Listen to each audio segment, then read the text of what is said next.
Avez-vous déjà offert un dinosaure à votre petite fille et une poupée à votre petit garçon? Les jeux et jouets proposés à votre enfant ont une influence sur la construction de son identité.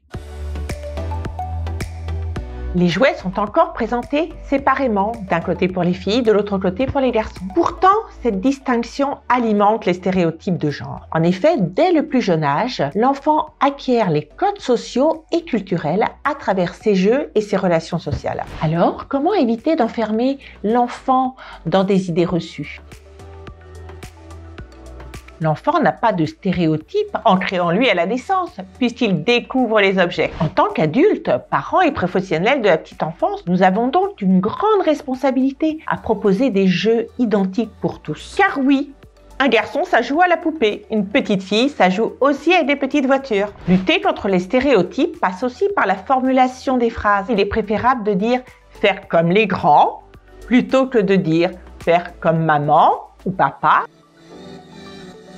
Une solution est de distinguer les jouets, non pas par genre, mais par type d'action. Il y a par exemple les jeux d'imitation, les jeux moteurs, les jeux de manipulation fine, les jeux de construction ou les temps créatifs. Une grande variété de jeux et d'objets, sans indiquer la fonction précise de ces derniers, rend l'enfant acteur de ses apprentissages. Un jouet pédagogiquement intéressant répond à 5 critères. Il doit être simple et multifonction. Il doit être apprenant, c'est-à-dire que l'enfant tâtonne avec lui. Il doit être durable et il doit être audacieux. L'idéal est d'utiliser des objets simples, voire du quotidien, et de laisser l'enfant l'utiliser de toutes les manières possibles. C'est ce que l'on appelle le principe de l'affordance. Les couleurs trop vives favorisent l'excitation de l'enfant et limitent sa concentration. Privilégions alors les tons neutres ou pastels, comme les matières naturelles. Par exemple, les jouets en bois ont de nombreuses qualités sensorielles.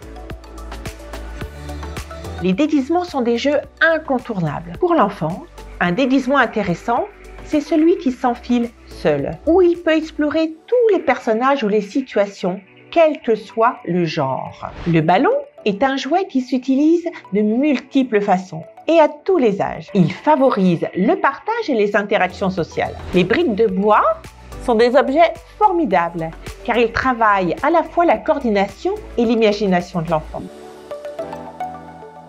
Votre enfant est votre meilleur guide pour choisir son jouet. Dans un magasin, laissez-le aller vers le rayon qui l'attire. Si votre enfant s'installe pour manipuler un jouet dans tous les sens, c'est probablement le jouet qui lui correspond en ce moment. Sans qualifier d'un jouet pour fille ou d'un jouet pour garçon, vous participez à l'ouverture d'esprit de votre enfant. Ainsi, l'enfant est acteur de ses choix de jeu et il affirme ses propres centres d'intérêt.